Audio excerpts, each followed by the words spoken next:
Uh-oh. Yeah, we can. Okay. How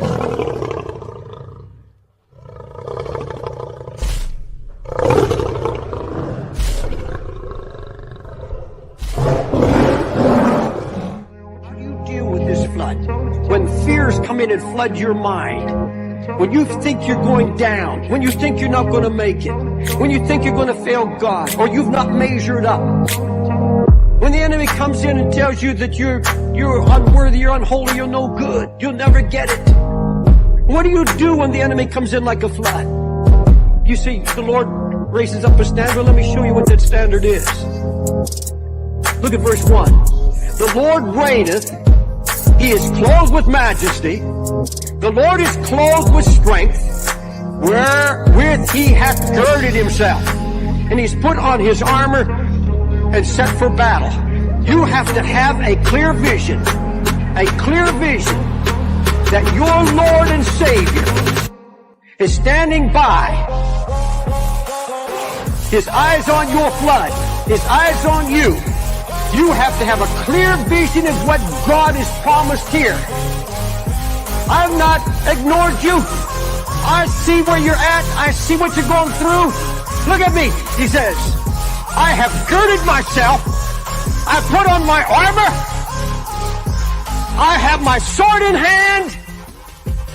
And then read what it says, verse 4. The Lord on high is mightier than the noise of many waters, yea, than the mighty waves of the sea. God says, get your eyes off the flood, get it on me. I've got my sword in hand. I am more powerful. I am mightier than all your floods. I'm bigger than all your fears. Get your eyes off your fears. He said, I've girded myself.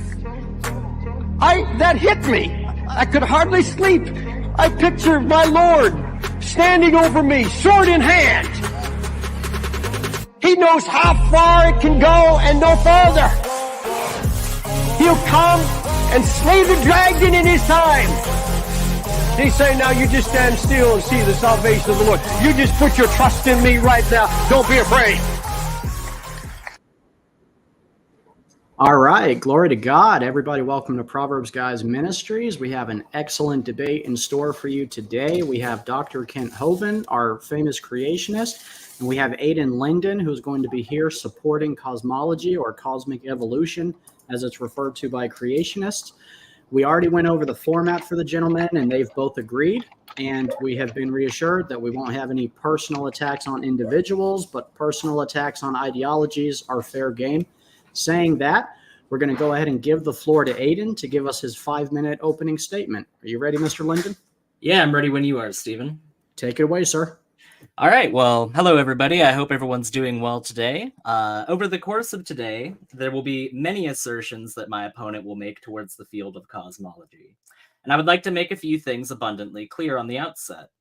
While my opponent will attempt to make the assertion that the scientific field of cosmology is part of a religion, what he is attempting to do is place his religious institution, based upon rigid, dogmatic thinking, underpinned by a faith and belief in things unseen without evidence, with that of science, an institution which relies not just upon what we can directly observe with our eyes.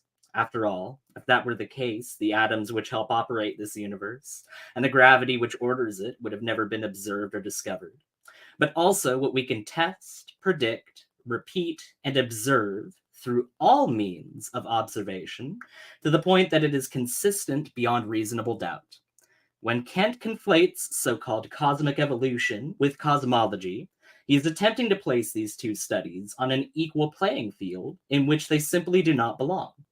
I intend to demonstrate that to all of you today.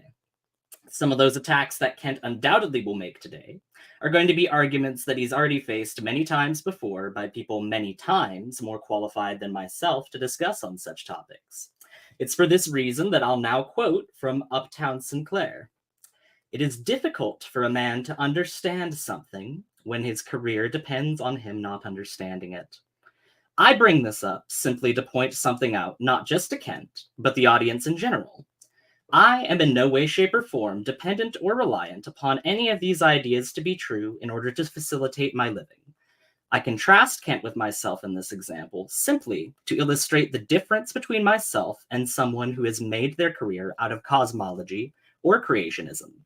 I have no dog in that fight, and I hope that this will lend a lens of perspective to Kent and the audience at large moving forward in the debate. The history and study of cosmology contains within it some of the most towering figures of intellect that we have ever had in our history. Figures such as Edwin Hubble, Alexander Friedman, William Herschel, Galileo Galilei, and Johannes Kepler. While some of you at home may be wondering why I excluded some notable names from this list, I did it intentionally, because all 5 of those men just listed were all Christian.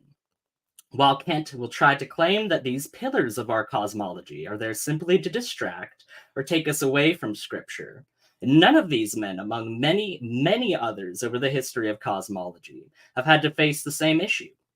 All of those men understood that the Scripture makes it abundantly clear that any man who turns away from God because his creation does not meet their expectations is a fool. And not only this, that truly strong faith will not be shaken by any evidence that is brought forth into our reality. Suffice it to say, these claims are not true on Kent's part, and these great men of our scientific past stand as sentinels against that mistruth.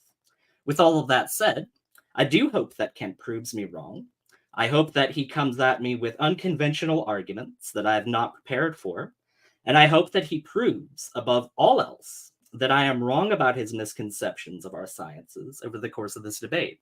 And with that, I yield the rest of the balance of my time to Kent.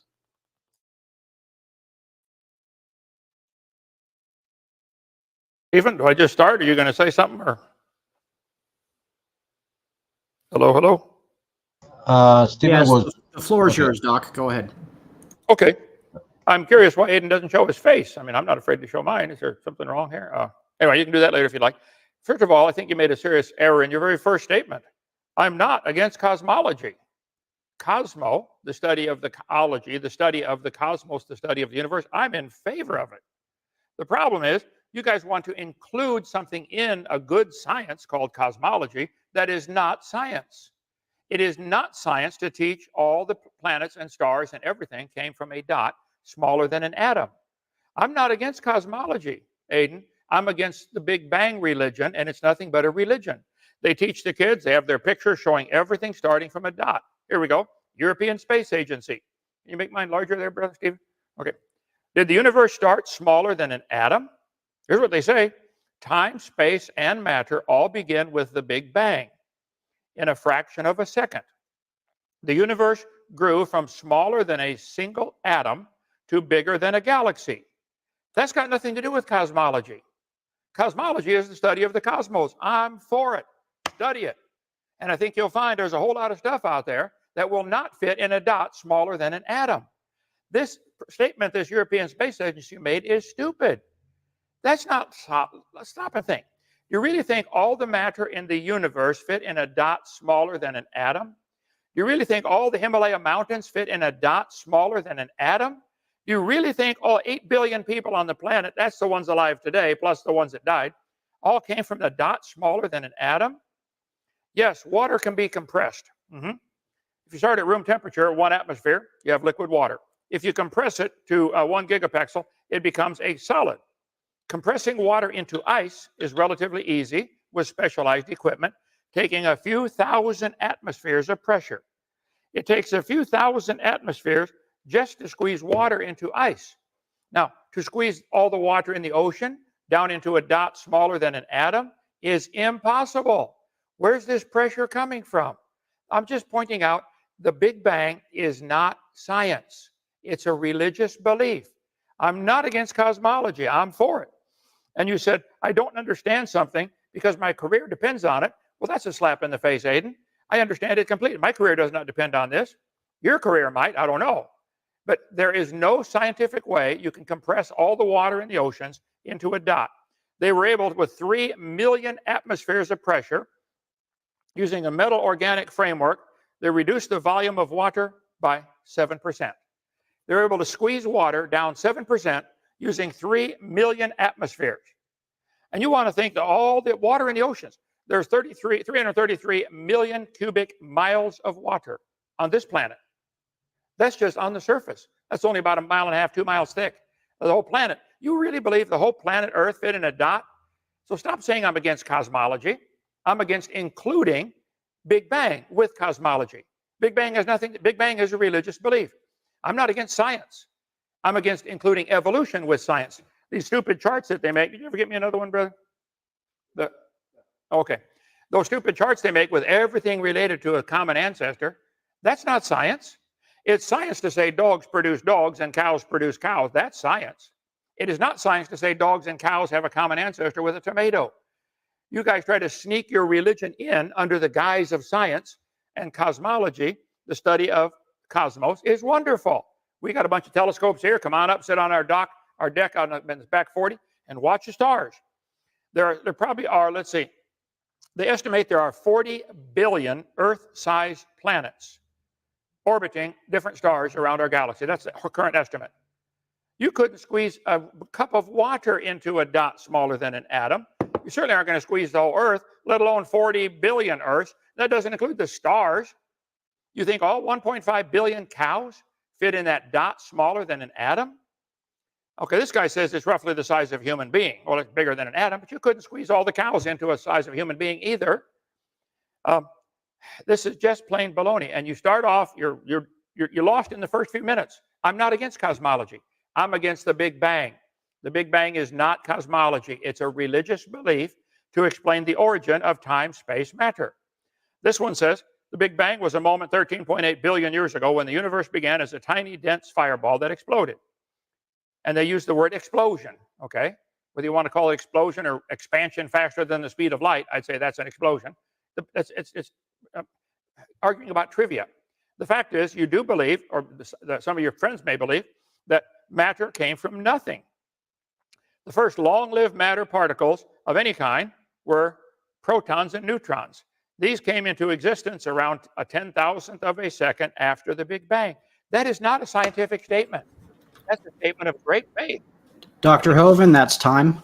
Okay, so I'm not against cosmology. Thank you. We're going to go ahead and give it back to you now, Ayden. You have 10 minutes to go ahead and defend your position. And as soon as you begin speaking and unmute your microphone, I will start your timer, sir. Yeah, sure, not a problem at all. So, as far as Kent's, well, one of his many claims that he ended up alluding to at the very beginning of that, he does not rely on this for a living. Of course he does. Of course he relies on this for a living, because if Big Bang cosmology was something that he taught, in his view, it somehow is it's something that cannot be equivocated with biblical cosmology. Those two things are simply incompatible in his worldview. So of course it naturally is dependent upon his career that he not understands this. The reason why I said that as a so-called slap in the face, as he said, Kent, is because these concepts have been explained to you numerous times on numerous occasions, and the questions that you ask in the face of those times that you've had those things answered are not questions that are based on any sort of advancement of knowledge in the face of those answerings of questions. They're just simply you asking the same questions over and over and over again in perpetuity, as though you had never had those questions answered in the first place. It's not an honest way to be able to carry forward your understanding of things, and that's certainly not a scientific way of carrying forward your understanding of things and expanding it so that you might be able to portray a more better and accurate picture of the sciences to people that are dependent on you for that kind of information. That's why I said those sorts of things about you, Kent. In relation to the Big Bang, well, the main crux of your argument was essentially incredulity. You think that this large amount of things came into being from this tiny amount of space. Well, Kent, the size of the singularity, the time that the singularity had within it, and the time that was without it, all of those things are not things which the Big Bang Theory addresses. The Big Bang Theory simply addresses what happened directly after t=0, and it addresses the rapid expansion of the universe that happened directly afterward that period of time. So just because you're incredulous of that, because humanity isn't capable of replicating those exact same conditions, that would only be a valid argument. Well, we can't do it now, therefore we can never do it. It's just simply impossible. It's an immovable mountain of scientific fact that we can't do it because we can't do it now. That would be true if science was a dogmatic institution. But as I've already pointed out to you, Kent, science is not a dogmatic institution. Science is an institution which is constantly changing its understanding of things based on new information, and part of that new information is facilitated through new technologies which we are able to come up with, which have helped to facilitate not your worldview, but rather the view of Big Bang cosmology. Even people that I had mentioned in my opening statement, such as Alexander Friedman, he was a committed Orthodox Christian, and yet his Friedman equation is what we as cosmologists use to help determine the rate of expansion with which this universe is currently experiencing, and can roll back using that predictive model a time period which seems to correlate with that of the cosmic microwave background, as well as the hard light barrier that we see at the edge of our observable universe. All of these things are correlated together with one another, and some of those pillars that ended up building our cosmology as we understand them were built by deeply religious people that did not see this inherent contradiction as though you see it. That these things certainly could not happen whilst the Bible could also happen. Well, they didn't have that problem. So as far as defending cosmology, as far as defending the view of Big Bang cosmology, I would be happy to get into the specifics of that with Kent if he has specific gripes with it besides, oh, well, I'm just incredulous about this argument. Oh, that just seems really unlikely. Oh, well, you're just not going to see that when you walk outside your door every single day. Therefore, it's simply impossible. It's basically just not only an argument of incredulity, but also just simply to say, well, it's not intuitive. Therefore, it's not true. If that were the case, then Galileo Galilei wouldn't have needed to have demonstrated that two objects will still have the exact same accelerative force when dropped upon the same distance. That was not something that was necessarily intuitive to people. For many, many, many, many, many years, people thought that if two objects had different masses, that the heavier mass would drop faster. There's many different things in science which are not necessarily intuitive. Space-time is a great example of something that is not intuitive. That does not mean that it does not exist. So with that being said, I would be happy for Kent to, highlight actual specific parts of cosmology, or Big Bang cosmology specifically, that he is incredulous towards. I'd be happy for that to be the case, and I'd be happy to address them. But it's a little bit difficult when it's all laid out in one big plethora or all big batch of things, just with the umbrella theme of which all being, well, I'm just incredulous of this concept. So please, with that being said, Kent, go ahead. I'm sure you're going to be given 10 minutes. I could even give you the balance of my time on top of your 10 minutes. Please go ahead. You have only taken 5 of your 10 minutes, Ayden. Are you sure you want to relinquish the whole 5, or I can hand it over to Doc now? Okay, Dr. Hovind, it's back to you. You have 10 minutes, sir. Okay, well, he, again, let's see, it says that my career depends upon this. I love science. I want to purge science of some of the dumb stuff that's been included in science over the centuries, including evolution, which is not part of science. We better first, what was before the Big Bang? This guy was asked the question. It's a mind-boggling question that has intrigued scientific theologians and curious alike for centuries. What was before the Big Bang? Roughly 13.7 billion years ago, the entire universe existed as a singularity, a point smaller than a subatomic particle, according to the Big Bang theory. Well, where did time come from? How long? Where was this singularity 75 billion years ago? You're saying at 13.7 billion years ago it started. Okay, what was 13.8 billion years ago? What was 13.9? What was 14 billion years ago? Did this singularity just exist for eternity? How far back in time do we go? Do you have a beginning for time? See, the evolutionist and the cosmologist that he wants to include his Big Bang religion, they cannot explain the origin of time, space, or matter. And he's saying, just because I've asked the same questions over and over, and I repeat the same stuff, because you guys don't have a logical answer. The textbooks they want to teach the kids, Big Bang Theory, here we go, boys and girls. The cosmos goes through super fast inflation, expanding from the size of an atom to that of a grapefruit in a tiny fraction of a second. This isn't science. This is somebody's religion. They believe this. And there might have been some people who love the Lord involved in coming up with this theory. I'm sorry, they're wrong. I'll debate them too. My point is, you need to understand, I think, Ayden, you don't know what science is, okay? How does science differ from other fields? Science is the knowledge gained using observation, experimentations to describe the world around us. Can you show me the observation of matter coming into existence from nothing? Can you show me the scientific observation where time and space can come into existence from nothing? You believe time, space, matter all came from a dot, a singularity, but you do not know where the singularity comes from. This is certainly not a repeatable experiment. It's not science, that's all. Even if it turns out later to be true. Until then, it's not science. And no, it should not be included. I'm very familiar with the theories of gravity and acceleration due to gravity, and Galileo and his experiments about the big rock and small rock falling same speed. I taught physics for years. Okay, I'm familiar with that. That's got nothing to do with what you're talking about. This was a rabbit trail you tried to throw to people. Got nothing to do with it. I like physics. I like chemistry. I like biology. I like earth science. We're standing on a planet that's pretty big, almost 8,000 miles in diameter, a little wider at the equator. And it is, you think all that fit in a dot. It is incredulous. And for you, I keep saying these things because you guys do not ever give a logical answer. You just say, well, we have to believe it. A lot of other people believe it. That's the only alternative. It's not the only alternative. God made everything.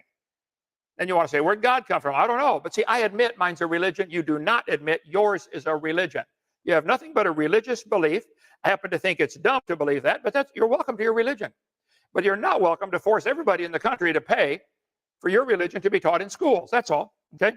So there is no observation. It's not testable. It's not repeatable. What is science? It comes from the Latin word knowledge. Okay? Seer, to know. What do we know?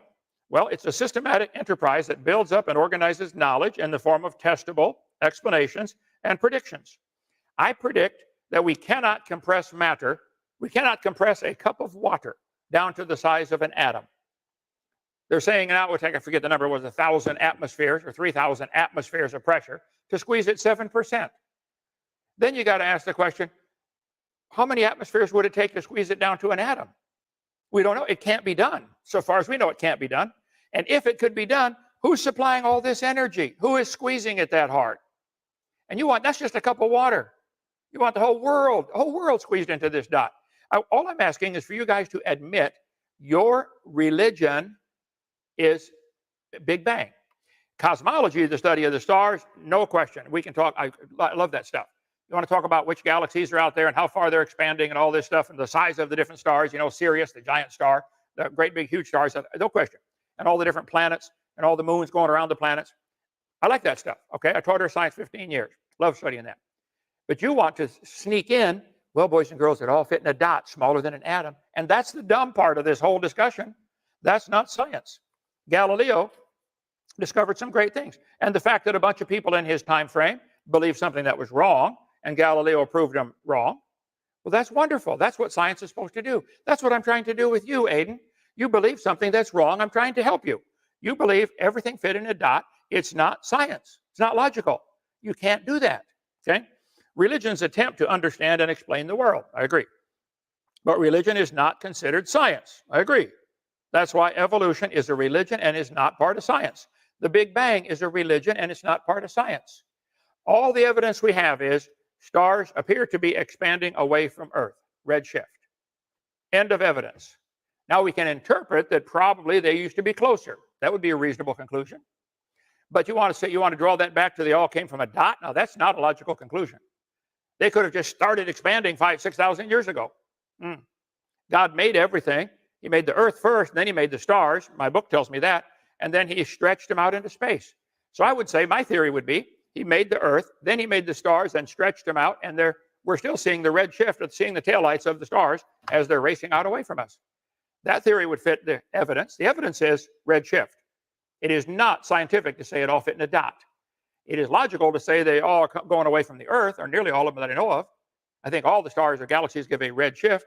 Okay, they're all moving away from the Earth. I would agree with that. And it all started 6,000 years ago when God made everything. Let's see. And you say, Kent Hovind's not honest. It's because it's incredulous. I'm completely honest. You're the one that's not honest. You won't admit Big Bang is a religious belief. It's not from science. Science, how do you define science? Knowledge gained through study and practice.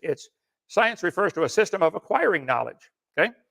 System uses observation, experimentation to describe and explain natural phenomena. Well, the Big Bang does not fit into that category. You can't observe anything. You can't observe a dot of nothing exploding like that. You can't observe this happening with no intelligent designer. It's not science. That's all. I wish you guys would admit it. Let's see, right here. Cows make cows.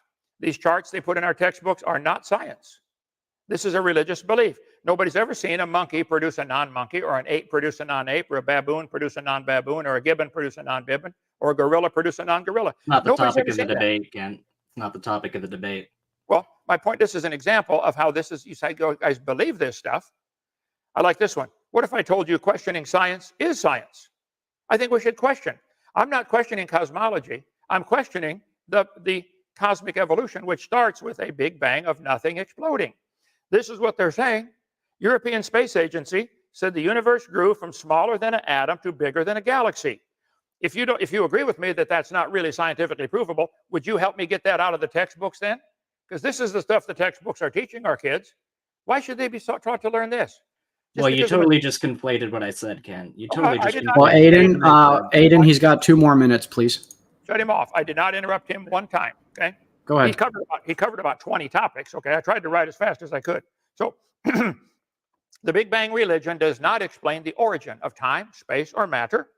It is not science. Science, he said, science is not dogmatic. You need new information. Okay. There's no information to say the universe was smaller than an atom. If you wish to believe that, believe whatever you want. I don't care. But that's your religion. Believe it. And if he gives me his extra 5 minutes, I still got 7.5 minutes left. Okay. You said there's a hard light barrier, and religious people did believe in the Big Bang. So what? All kinds of people believe crazy things. There's all kinds of religions out there. I think everybody in China, and now they believe, maybe they're forced to believe, that communism is good. And if they disagree, well, you don't get a job, you don't get food stamps, they probably executed. So the fact, you can't go by majority opinion ever, okay? That's a crazy argument for anything, okay? And even if I'm in the minority, doesn't matter. The fact is, we don't observe this kind of stuff. You really think everything, all the matter in the universe, I should put another T in there, fit in a dot. That's what your religion teaches. All the mountains, all the people, all fit in a dot. I'm just saying, it's not just incredulous, it's stupid. It's not science, that's for sure. I think it is incredulous. It's certainly unbelievable. I'm not going to believe it. You can choose to believe it if you want. I'm not against you. Believe whatever you want. But quit calling it science and quit trying to put it in our textbooks. That's all. I yield the rest of my time, Stephen. My throat hurts. All right. So what we'll do now is we will go into the cross-examination. We will do 5 minutes where Kent can ask direct questions to Ayden and Ayden can answer. We'll try very hard, gentlemen, not to overspeak each other. And then Ayden, you'll have 5 minutes likewise to directly question Kent, and he can give direct answers. So Ayden, if you're prepared, you can go ahead. Yeah, no, Kent, fire your first question away. I'm ready for you.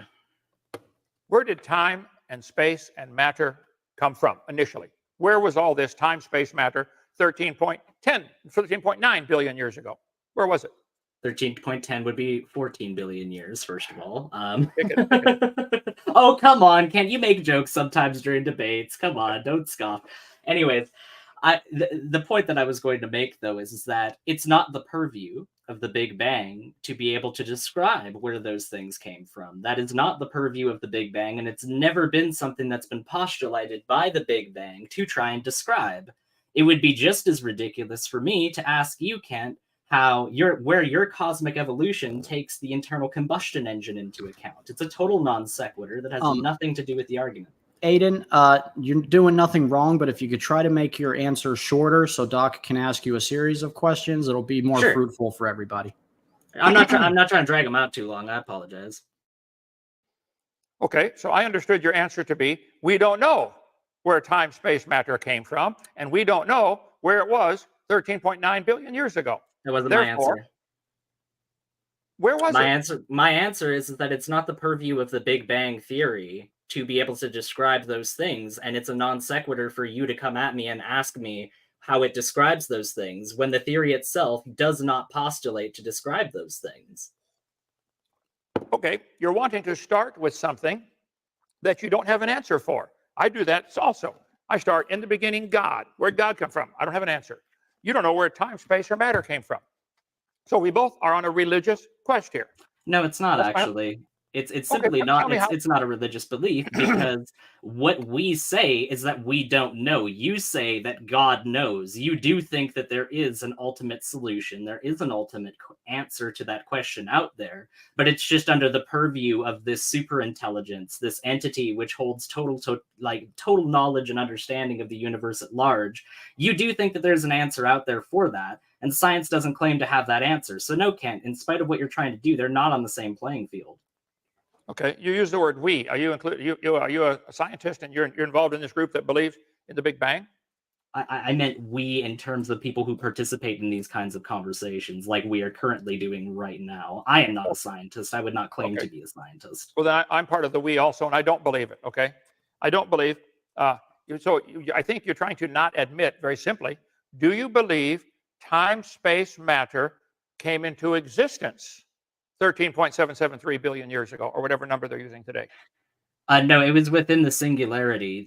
Space-time, because space and time are not separate things. It is space-time as an expression of the fabric of the universe that we live within. That was within the singularity. So, yes, it did exist. It just existed within an extremely small, condensed period of space. So, what was outside of that singularity? What was behind it, above it, beneath it, below it? What could be outside time and space, Kent? Well, so you're saying you don't have an answer? You don't know what was outside of your tiny atom? Well, space and time are the mediums in which we exist within. So the easy answer to your question would be nothing, because really the long answer is nothing that we could actually comprehend or experience, because we exist within space-time.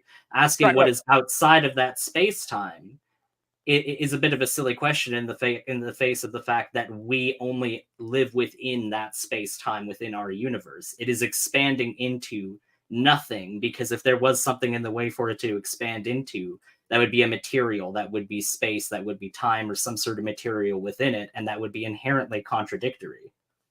So where did the nothing come from outside of the space-time?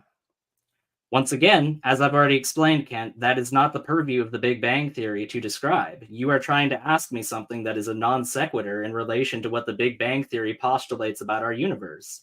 It would once again be like me asking you what your cosmic evolution theory has to say about the internal combustion engine. It's a total non sequitur, Kent. Oh, it's not. I can explain it very simply. Internal combustion engine. God made everything. God made everything. He made the materials. He made the earth. He gave people a brain. People with brains have learned how to extract metals from the earth, how to synthesize them. How to anneal them into different objects, how to melt them down, smelt them down, make internal combustion parts. We've learned there's certain fuels in the ground that probably came from Noah's flood, from animals, and they explode. Wow, let's make them explode in a cylinder. I can explain very clearly how an internal combustion engine works. No, but I asked you to explain how it relates to cosmic evolution, because it doesn't, Kent. That's the answer. Those are not within the purview of it. It does. God made the material, and God gave man the brain to use this material to make all sorts of things. They can make an ink pen, for heaven's sake. This doesn't make itself. You just use the big sequence of words and then say that it related to cosmology. That did not relate anything to cosmology whatsoever, Kent. You're still failing to demonstrate how it relates to cosmology. Okay, in your cosmology, all the atoms that make up this ink pen were in a dot smaller than an atom, and they just formed. You don't.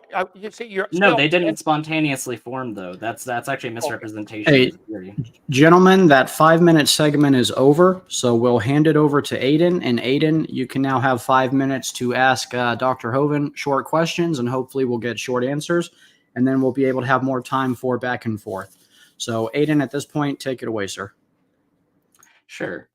So, do you postulate that creation ex nihilo, meaning for the Latin creation from nothing, is true in a biblical sense, Kent?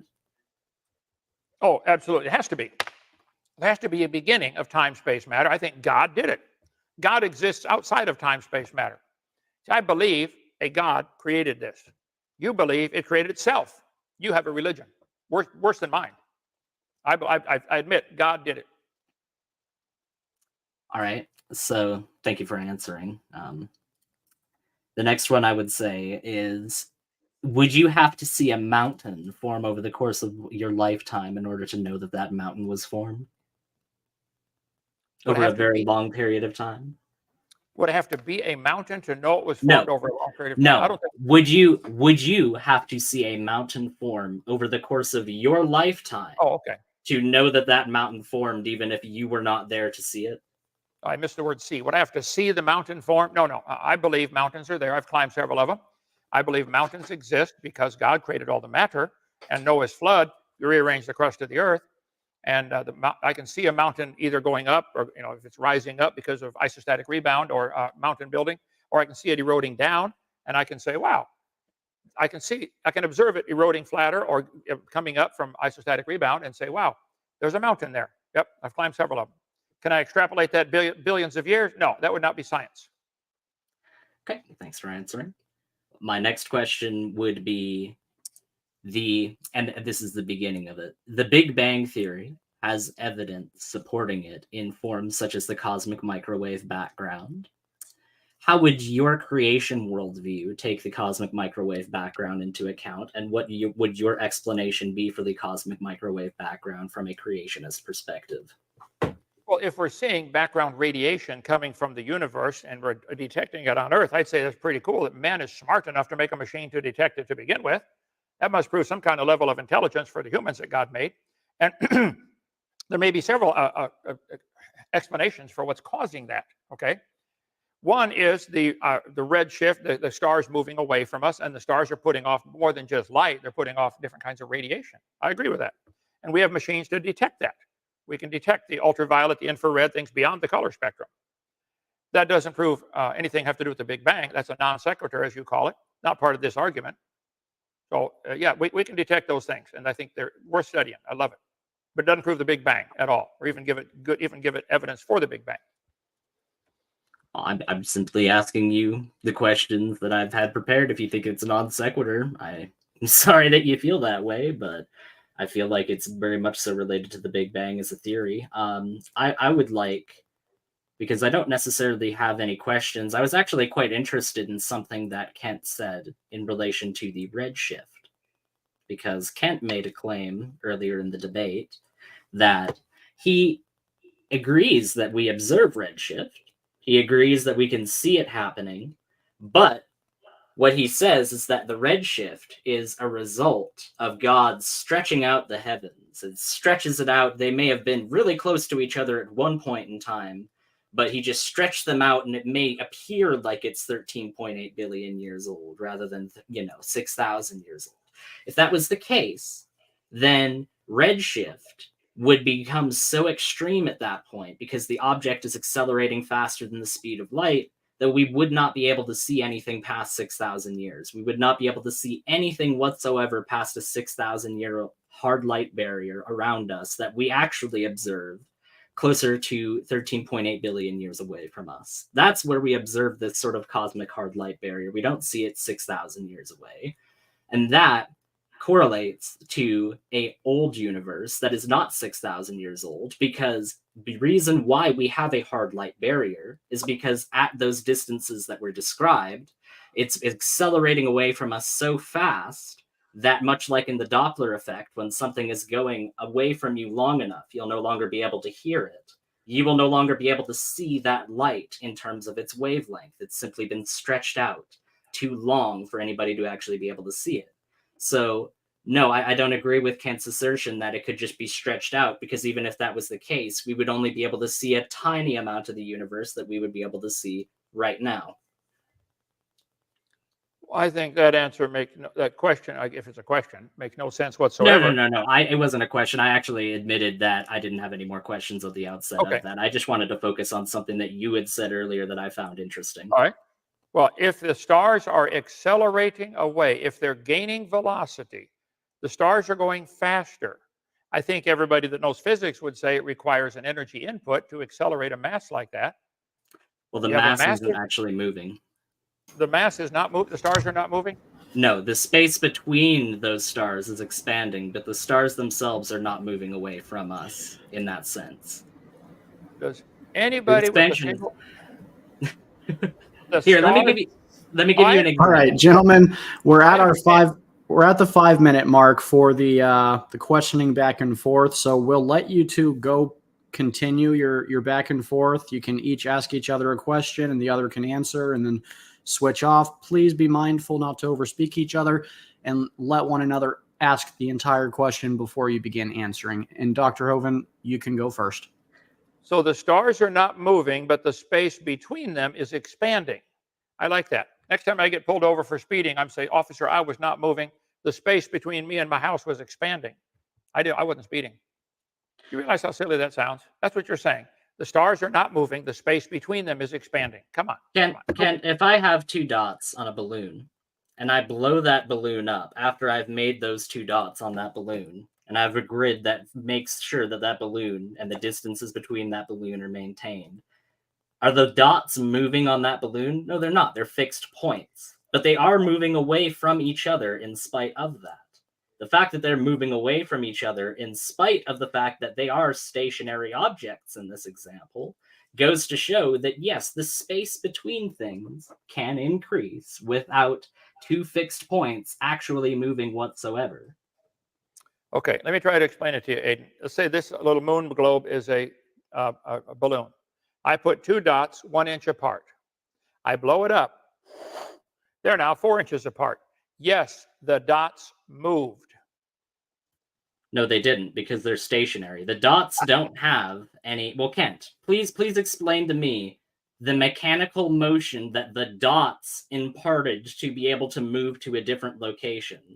Because they didn't move anywhere. They're a fixed object. The only thing that is moving, so to speak, is the expansion of the surface of that balloon. That is the only thing that is moving, is the internals of that balloon. It's not the dots that are moving. It's the space between those dots that is moving. So if the dots started off 1 inch apart, we blew it up, and they're now 3 inches apart, they didn't move. Is that your contention? The dots didn't move? That's correct. The actual physical dots themselves did not move. It was the space between the dots that allowed for the space between those two dots to expand. So is the Big Bang like a balloon? It's a solid surface. The balloon has a surface, and the surface is stretching. So what's outside of the balloon and inside of the balloon? What's inside and outside of your Big Bang balloon? Well, we're talking about the expansion of the universe, which is something that, I mean, the Big Bang and the expansion of the universe are not necessarily the exact same thing. So I feel like you're just kind of trying to correlate those two things together. But when you're talking about what's on the outside of the surface of the balloon, it's obviously everything that is not within the balloon. And everything that is within that balloon in your example is our universe. And what is contained within that universe? Space-time. All of space-time, as a matter of fact. Mm-hmm. So yes, there is things within that balloon, but there cannot be things without that balloon, because if there were, then there would be space-time. That means that there would be other balloons, and that gets into multiverse theory, which I don't think either one of us have at the time to be able to get into right now. Okay, so if we have a balloon that's 5 inches in diameter, 2.5 inches from the center to the surface, the dots are 1 inch apart, we blow up the balloon, did they move away from the center? You're saying they did not move away from each other. Did they move away from the center of the balloon? They're now 10 inches out there. Right, and this is where the example of the balloon unfortunately breaks down, because when we're talking about the universe as a whole, everything is expanding away from everything else. It's not expanding away from a centralized point. The only way that could be true is if we just so happen to be situated right at the center of the universe. But the only problem with that, as a theory, is that we would have to be incredibly lucky just to happen to be right at the center of the universe, unless there was a creator. But I mean, hey, we could get into that another time. But the main point of contention against that is the fact that no matter where you would go in the universe, if I teleported you somehow right now, Kent, to Andromeda, right, like instantaneously, if I was able to violate the laws of physics, boom, you're in Andromeda right now. That hard light barrier that we see of the universe would be 250 million light years further into that than what we observe right now, because it's all relativistic to one another. That is why general relativity and special relativity are concepts that are extremely difficult for our minds to grasp. Just because, however, they are difficult for our minds to grasp, that does not mean that they are not true, and that does not mean that they have not been demonstrated. Okay, it also does not mean that they are true, okay? and you say you violate the laws of physics. No, that's what their Big Bang Theory does. Violates all the laws of physics. Inertia. Where did the matter come from? Where did the inertia come? Where did the law of inertia come from? That's why I keep trying to point out, you guys just refuse. Either you can't see it, or you won't see it, or you won't admit it. There's not science to say all the matter in the universe came from a dot that's rapidly expanding. That's a fairy tale for grown-ups, is all it is. And it's a simple extrapolation of taking the expansion of the universe as we see it and winding it back mathematically. In the same way that any mathematical equation, an equation in mathematics, has to work both ways in order for that equation to be facilitated. You know, when you multiply something in an equation, you can substitute which way you put those numbers on either end of a multiplication table for the sake of an equation. Right. The same thing is true when we're talking about the Friedman equation and running it forward to predict future events in terms of the expansion of the universe versus running it backward to predict past events within the universe. And what we see when we look at the Friedman equation as it correlates to things like the cosmic microwave background is that predictions laid out for it, such as the fact that we would not see light propagating within the universe until some 250 to 300,000 years after the Big Bang, due to the fact that these particles, as you try to claim, it seems in your worldview, gold and silver and iron and all of these fully formed particles are just rushing out of this dot. That was simply not what the Big Bang Theory postulates. It postulates that for 200 to 300,000 years, things were so dense due to the scale of the universe being much smaller at that point and things being much more dense and hot.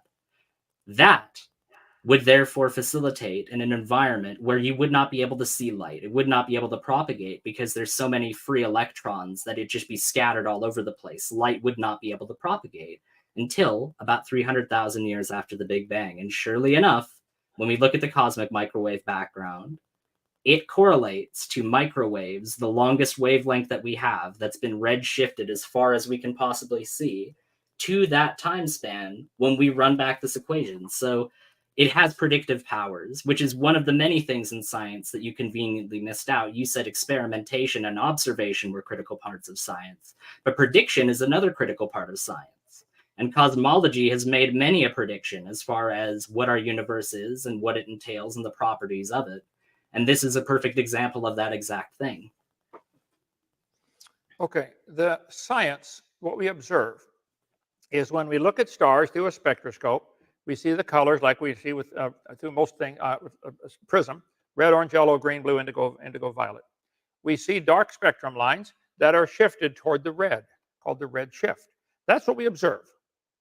Everything else you just said after that is interpretation of this data. The data is, we see a red shift. The assumption is it's from the Doppler effect. I think that's probably a logical assumption, but maybe there's something else. Maybe something else may be causing it. We don't know. That they latched on that one right away. Wow, Doppler effect, the stars moving away. Bingo, all the stars move away. That proves Big Bang. We all started as a dot. Let's go home, boys and girls. No. There might be 40 more things come up in science that illustrate, explain the red shift. The fact is, we do see a red shift. That's the end of the facts. How you interpret that, you went off on a rabbit trail and chased him all over the woods about this. That doesn't prove the Big Bang. Doesn't prove all the universe was in a dot smaller than an atom.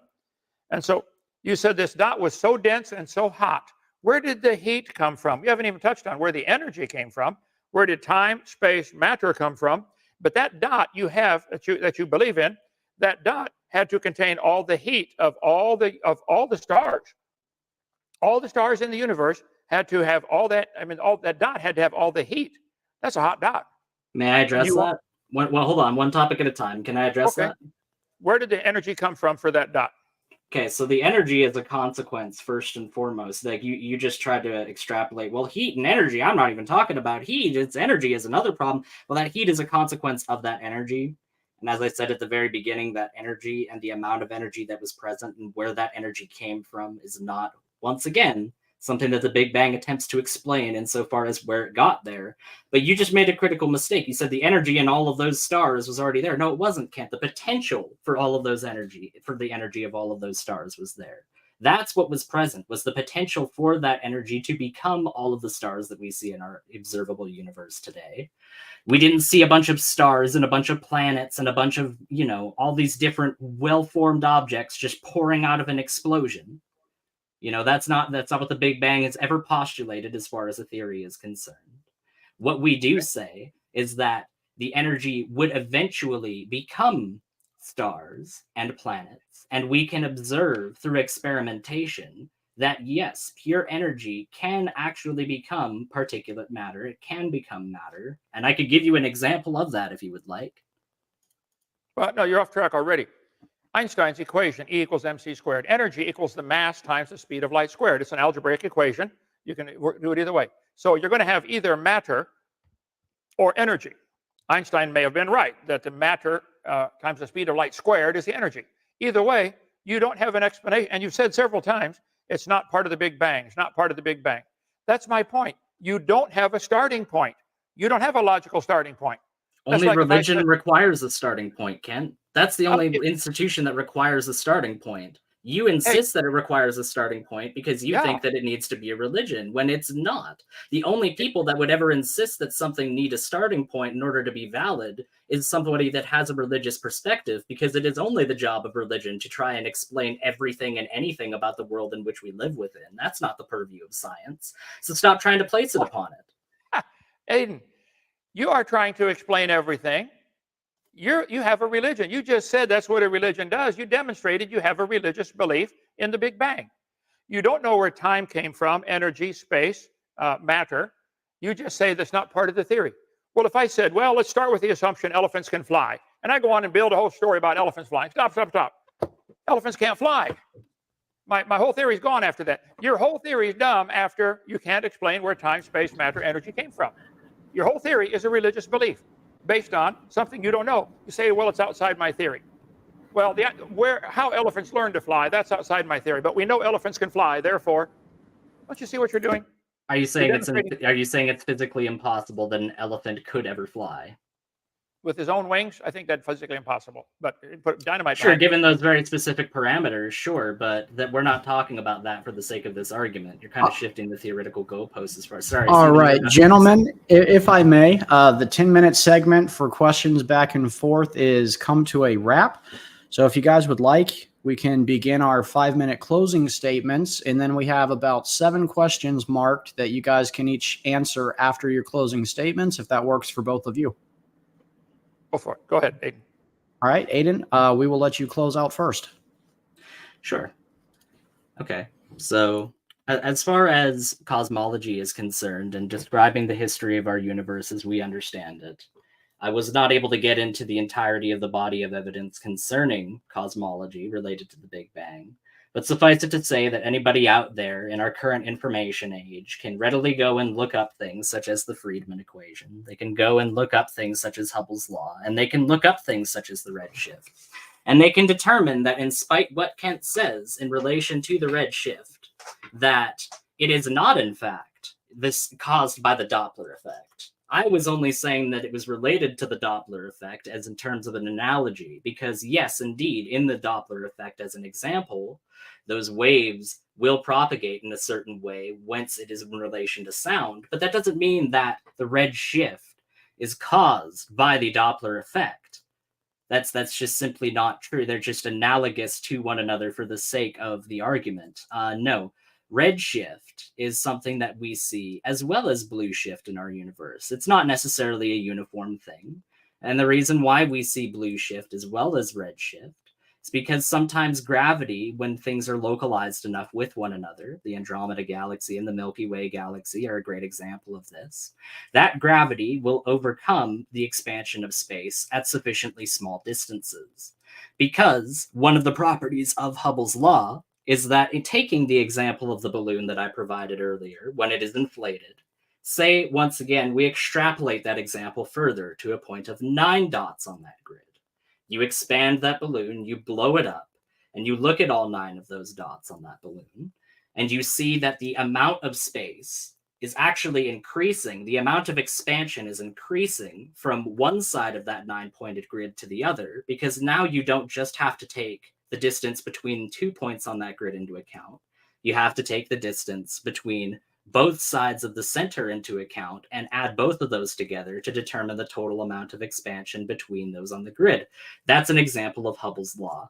All right. Those are things that we observe. We see that the universe is expanding. And most importantly of all, the expansion that we see at the rate that we see, correlated to the redshift, would not be possible if the universe was 6,000 years old. Because if it was stretched out as rapidly as Kent is claiming, where suddenly 6,000 years becomes 13.8 billion, then it would be redshifted so far to the point where we would only be able to see the universe 6,000 light years around us.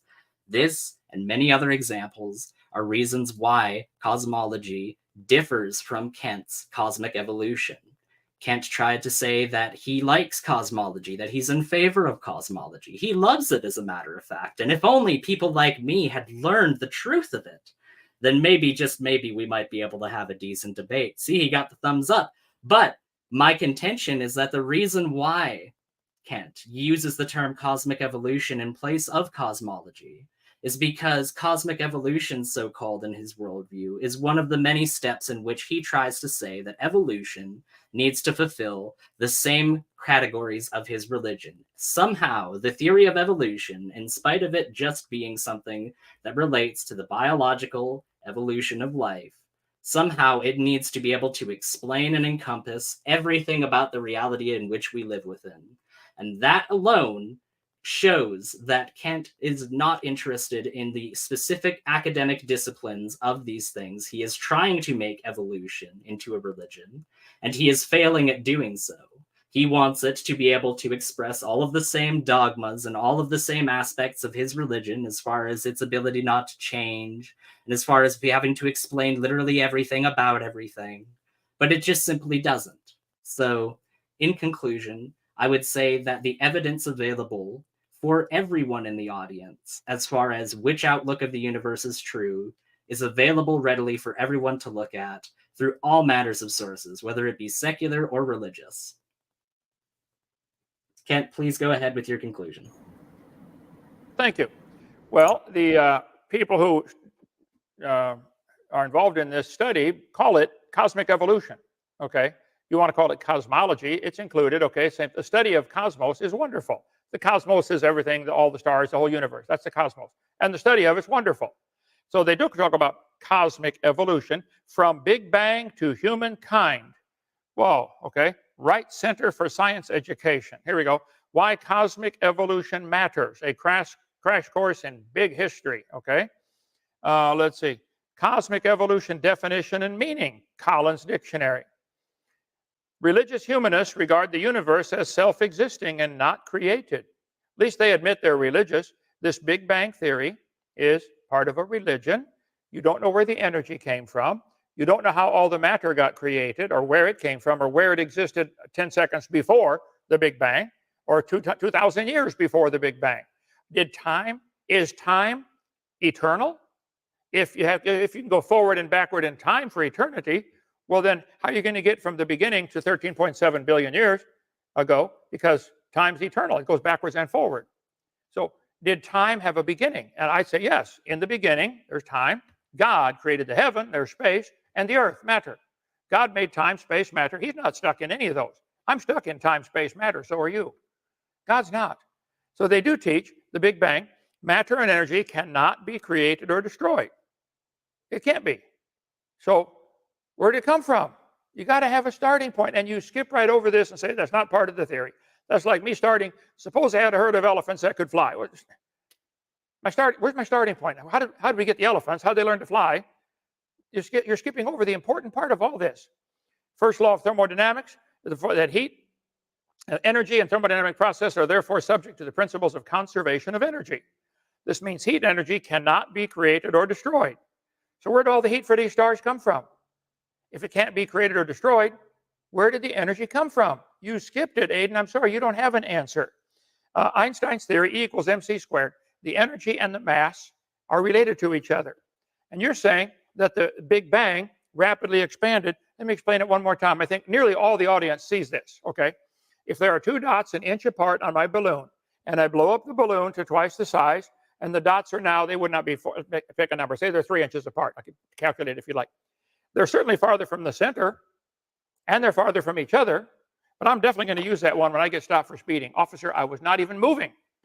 The space between me and that other car was rapidly expanding. I didn't move at all, officer. Give him a ticket. I'm going to use that one.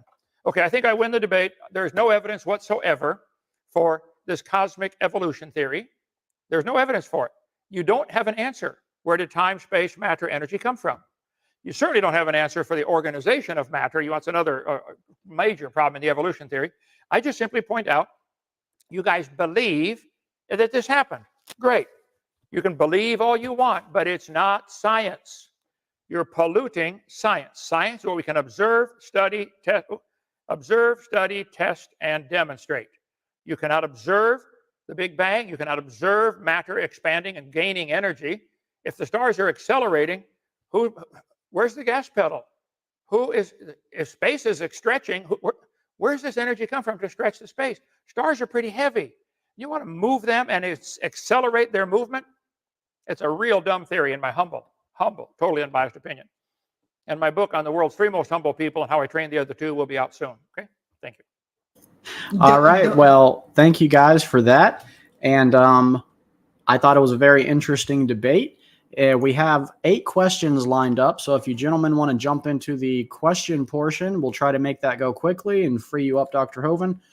All right. So our first question is for Proverbs Guys Ministries, but either of you can answer this. It's, can you list the features in our solar system that formed as a result of the fountains of the deep? And Dr. Hovind, I'm going to guess that's directed to you. Yeah, he said that on the next comment, but yes. Okay, the Bible says the fountains of the deep broke open. I believe the earth was created with a layer of water under the crust of the earth.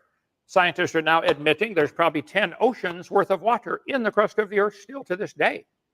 We know that there are hot thermal vents in the bottom of the ocean, like 10 million of them is the estimate. They go down in the submarines and they see hot water squirting up into the bottom of the ocean. Well, then where's it coming from? Lower than that. I think the crust of the earth used to have water under the crust. That split, the crust split, and the fountains of the deep broke open, and that's where most of the flood water came from for Noah's flood. So how does that, I don't think it affected the solar system much, unless the fountains of the deep were under such pressure from 10 miles of rock on top that it launched some of the rocks on the edge up into space, and they might have formed the craters on the moon. Moon got hit like a shotgun. That's just a theory. I wouldn't claim that I could prove that. But it's interesting that the craters on the near side of the moon are much bigger than the craters on the far side, indicating some of the stuff must have shot past and got pulled back in by moon's gravity, which is a lot weaker than ours, and made littler craters. So I believe it's a reasonable explanation that Noah's flood might have shot stuff up into space and caused some of the debris still floating around. And as we travel around the sun at 66,000 miles an hour, we smack into it like bugs on a windshield, and we're still getting hit all the time, probably from stuff that launched off the earth. Just a wild theory. Go ahead. Allow me to interrupt, Brother Stephen, for some context. First off, Dr. Hovind answered 2 questions. The other one was the fake profile of Claude, who was asking about the moon. And he was trying to say that it's a bad religion that Ken Hovind has because of this theory of the moon. And Ken Hovind just answered it, and he said, "That's just a theory. I don't have proof for it, but I'm just saying." So I think he got that answered also nailed. And just to point out to Ken Hovind that this Ajax person that asked that question that you just answered was your favorite creationist crybaby. And he's hiding yet behind another profile, but creationist crybaby is our favorite one. I mean, he's not hiding though, but he gets banned, is he? He's not really hiding. Well, if you can go to Ken Hovind's All right, gentlemen, we're going to move on to the next question. And I believe this is also for Dr. Hovind, but Ayden, you can answer afterwards also if you'd like. And it's, can the Big Bang be how God created the universe? Dr. Hovind. Well, there's no evidence for the Big Bang. Why would I accuse God of doing something dumb like that? I think the God that I would worship would be a God who makes everything perfect first time. It was perfect. At the end of 6 days, God looked at everything, said it was very good. Then man messed it up. So I think, no, I would not. It's certainly not the Bible teaching, okay? And I don't think there's any evidence for the Big Bang. Why should I try to compromise a perfectly good book, which has never been proven wrong, with a dumb theory that's never been proven right? So no, I wouldn't accuse God of that. That would not be a God that I would want to worship. How's that? Fair enough. Ayden, would you like to also address that question or pass? Sure. Sure. I mean, the notion of the God of the Bible not fitting within Kent Hovind's purview, if that were to be the case, that he would not want to worship him, being a little silly aside, I think the notion that God created the universe through the Big Bang is just as good of a notion as the idea of what's postulated in Genesis, simply because the fact is that we don't know what happened directly before the Big Bang. We don't know whether it was a naturalistic cause or not. We don't know because it's not what the theory describes. And Kent's big contention is that, well, you need to be able to have something before that in order for it to be a good theory. That's great that it doesn't meet his personal definition of what a theory should be, but that doesn't necessarily mean that it isn't a perfectly good encompassing theory at what it is actually theorizing and what it is there to do, which is to describe the rapid expansion of the universe directly after t=0, not explaining anything before t=0. So his contention was okay. No, go ahead, Stephen. No, and this next question is for you, Ayden, so I'll let you answer first, and then Dr. Hovind can comment if he would like. The sun is billions of degrees in temperature and 1,000,000 miles away, yet perfect to ripe the tomatoes in your greenhouse. How's this possible by no guiding hand for Ayden? Sure. Well, as far as the distance of our sun correlated to where we are on our planet, you're referring to what's known as the Goldilocks zone. And the Goldilocks zone is a concept within cosmology stating that an object like a planet has to be a certain distance away from its home star in order to facilitate temperatures necessary for life. And this is true.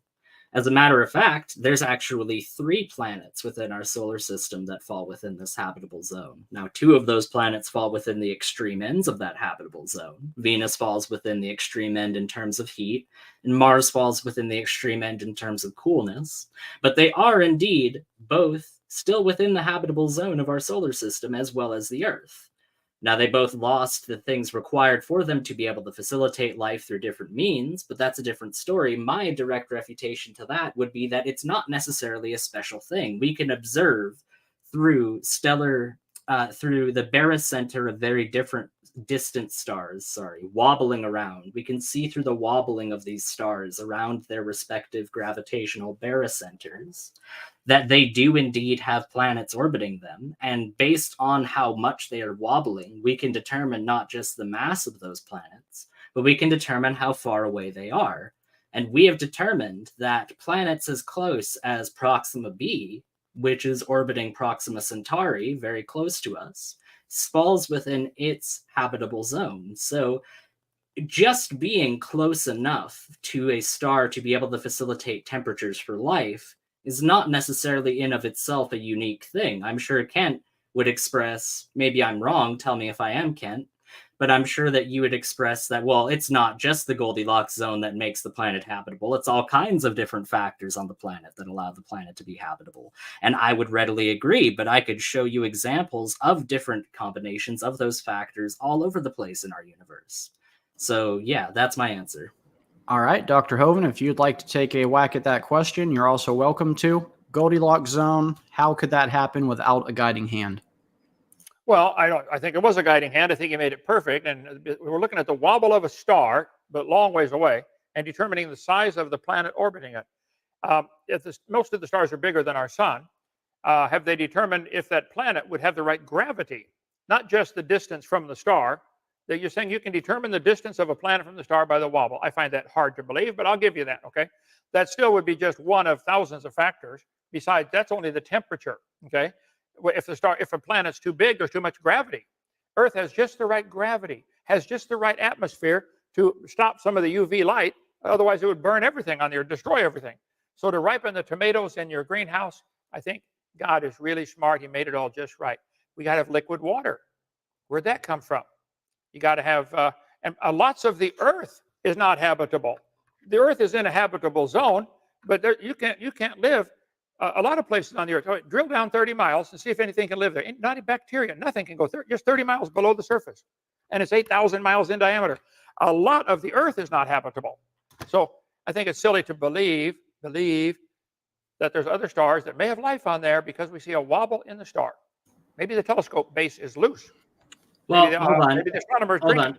I would like to just say something. The idea that what I was saying was that there was life on other planets based on the fact that other planets fall within their habitable zones is a bit unfair, Kent. That's not what I was saying. I was simply saying that the conditions outlined by that person, those conditions being a sufficient distance away of a planetary object from its home star, are indeed things that we observe in other portions of our universe. So I think it's unfair to say that that's me saying, oh, well, then that just must mean that there's life other places. I do think that, but I think that that's due to a myriad of other factors that are totally unrelated to the question. All right, let's jump into the next question. This one is actually for both of you. How is it possible that we can see objects that should disappear behind the Earth's curvature on a globe Earth? So they slipped this one in on us, but Doc, I'll let you answer it first. The Earth is round. It's about 8,000 miles in diameter. It's spinning toward the east. It's going about 1,036 miles per hour at the equator. And I cannot get on a tall building and see Tokyo. I cannot get on a tall building and see Chicago. I can see things, depending on how tall my building is, I can see out to the horizon. But if the Earth is indeed flat, this is one of them dumb flat Earth questions, how do we ever get darkness? How does it ever get dark? Why do we have time zones? Why can I call somebody in England right now and they'll tell me, wow, it's 10 o'clock at night over here? Why? How do we get time zones? There's just, I was so tempted, Stephen, to get into this flat Earth debate and just really get all the reasons why it's dumb. So you can believe whatever you want, and you will, okay? But it's not, only Kansas is flat. The rest of it's round, okay? All right, Ayden, you can now answer this question, and I have a funny feeling this will be the one question of the night you gentlemen agree on. So. Hey, you're really gonna take the thunder out of my comment like that? I was just about to say, finally, here's something that me and Kent can agree on. The idea of a flat Earth is a stupid, outdated idea that needs to be discarded to the dustbin of history. There's one thing that we can at least agree on. It's like the one question in every presidential debate. That's like, can you guys say one good thing about each other, please? That's the equivalent. Anyways. No, I think that it's dumb because of something known as atmospheric lensing. It's the reason why we can look at the masts of ships, even though they go over the horizon of the curvature of the Earth, so to speak. It's because our atmosphere is also curved in the same way that a curved lens will refract light differently than a straight lens will refract it. The same is true for our atmosphere. You'll be able to see light. You'll be able to see objects as a result of that atmospheric refraction further away than you actually would be able to see them on a flat Earth. So when they ask this question, they don't realize that they're actually inadvertently arguing for a round Earth, because if it was a flat atmosphere, there would be no lensing. All right. So thank you for that, gentlemen. We have two more questions, and then Dr. Hovind will thank you for your time. I know you're busy and you have to prepare for your next debate with Standing for Truth here very shortly. So the question for Ayden is, how do you explain the position of non-locality in quantum physics with evolution? So the position of non-locality in quantum physics. So are they talking about like quantum superpositioning in regards to non-locality? Because if they're talking, the question was a little vague. I read it word for word, and it is on the screen. But as far as digging in deeper to what he meant, I can't help you there. Yeah, no, I think he might be talking about quantum superpositioning. I think. I'm not going to pretend like I'm a quantum physicist by any means. That is certainly not my department of expertise. But what I would say in terms of quantum mechanics, and one of the things that wasn't actually brought up, because I'm not going to pretend like I have an answer to that, because I'm not quite sure what you're talking about, Shofar. So I guess that's my initial answer, but I think to kind of pivot it into something that I do find interesting. One of the things that wasn't brought up that I thought would have been interesting is the speed of light, in terms of the fact that the speed of light has been slowed down in laboratory settings. And, oh, well, look at us. We've slowed down light in the laboratory settings. So that means that the speed of light that we observe it can't be a constant, because look at these examples where we've slowed it down. Well, in quantum physics, we have an example of, well, first and foremost, we have to establish the fact that we only determine distance based on the distance light travels in I think it's 1/299 millionth something of a second. That's how we determine distance. But when it comes to light, when it interacts with something solid like water or steel or something like that, and when it passes through a medium, it is indeed slowed, but it's not slowed in the way that we think of, at least in terms of what we understand in quantum physics, because we must remember that light as a property of our universe is more than simply charged particles or waves that do whatever we are that they are electromagnetically ordered to do. In the world of quantum mechanics, an entity similar to the proton, the phonon, is created when the proton interacts with the vibrations associated with any solid object when it's interacted with, because after all material is constantly in motion via these vibrations. So when we're looking at light as it passes through these mediums of materials, we're not looking at light as a photon and a magnetic wave. We're looking at it, or an electromagnetic wave. We're actually looking at what's known as a phonon. And that may sound silly as far as an explanation is concerned, but that would have to be true in order for quantum mechanics and quantum computers, specifically as we know them, to work. So maybe I wasn't able to answer your direct question, but I hope I gave you an interesting answer that was related to quantum mechanics, at least. All right. Well, the last question of the night, I believe it's for both of you. Why has JWST created more controversy about the age of our universe and its origins? Also, the supposed redshift could create what we see if God stretched out the heavens, if you just understood. So, Dr. Hovind, we'll let you answer that one first. Well, who is JWST? What is that? That's the James Webb Space Telescope is what they're referring to. Okay. Why has it created more controversy about the age of our universe and its origins? I think before they even put the thing up, somebody said, what do you think they're going to see with the telescope? I said, they're going to see more stars. And they did. Lots more stars. And now they've had to double the age of the Earth from 13.7 to 26 billion years old. Just like that. They can change it whenever and of course, they're never going to bring it down to 6,000, but they keep adding more time because time is the pacifier that keeps them happy. You got to have lots of time to turn your frog to a prince and to create your frog out of chemicals. So I think why has it created more controversy?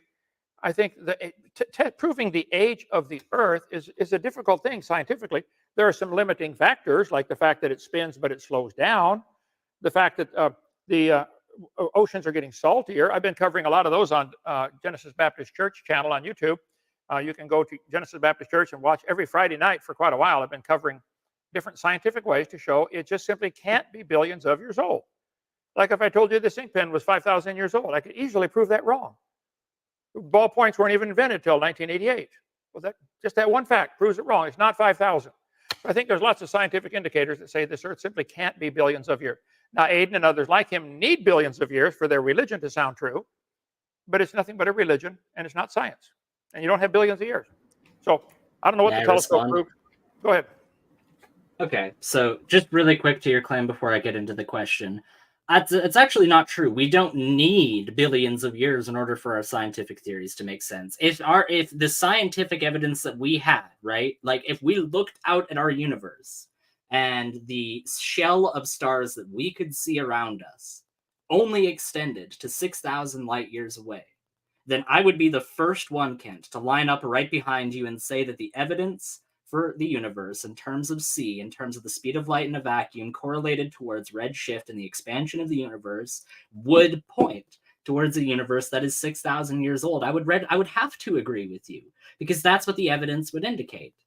However, that's not what the evidence seems to indicate. The evidence indicates that not only is the light that we can see stretching much, much, much, much, much further than 6,000 years, but we can show that if you do accelerate space through the expansion of that space fast enough at a sufficient distance through Hubble's law, as I described earlier, you will see that objects further away from us will recede faster and faster away from us the further away from us they are. This is what creates the hard light barrier that we observe of our observable universe. That is not found 6,000 light years away. Now, why has James Webb Space Telescope created more controversy about the age of our universe and its origins? Well, the reason why that's the case is the same reason why the Hubble Space Telescope did the exact same thing. It's the reason why the International Space Station did the exact same thing. It's because, as I said at the beginning, science is simply an endeavor of trying to understand specific parts about the world and how it works, using experimentation, using repeatability, testability, repeatability, and observation, not just direct observation, but observation through all manner of different means, such that it is consistent beyond reasonable doubt. And the thing that operates that, the engine that makes that work, is information, is data specifically. And the James Webb Space Telescope, just like the Hubble and all of them before it, are there to gather more data. They're there to gather more information. So I'm not surprised that it has shed new information and it's changed and altered our understanding of the universe. That's only to be expected from a scientific perspective. Now, the supposed redshift could create what we see if God stretched out the heavens, if you just understood, if you could demonstrate to me how you could redshift light billions and billions and billions of years outside of what it would have been at an instant before, where it's stretched the way that Kent talks about. If you were able to demonstrate a way for that to happen without it becoming redshifted, then once again, just like I said at the very beginning, I would only have to stand behind Kent and agree with him, because that's what the evidence would indicate. All right. Well, gentlemen, that was a great back and forth, and thank you both for keeping the debate civil. It was very productive. Thank you both for your time today. Dr. Hovind, thank you especially for taking time out of your busy day, because I know it's very valuable. So with that, we will close this out, and I want to just thank you guys for both showing up and keeping it friendly. Thank you very much for being here, Kent. Real quick before you go, I'm glad that we were able to keep this civil. There's a lot that I disagree with you about, but hey, I never ended up having to resort to calling your ideas stupid over the entire course of the debate, so there is that. You have a good one, and you take care. Have a good rest of your day. Let me close. I think there's one more thing we can agree on. You're going to die one day. So am I. Then what? Oh, he's got me. All right. See you later. Bye. I believe. I'm just kidding. Goodbye.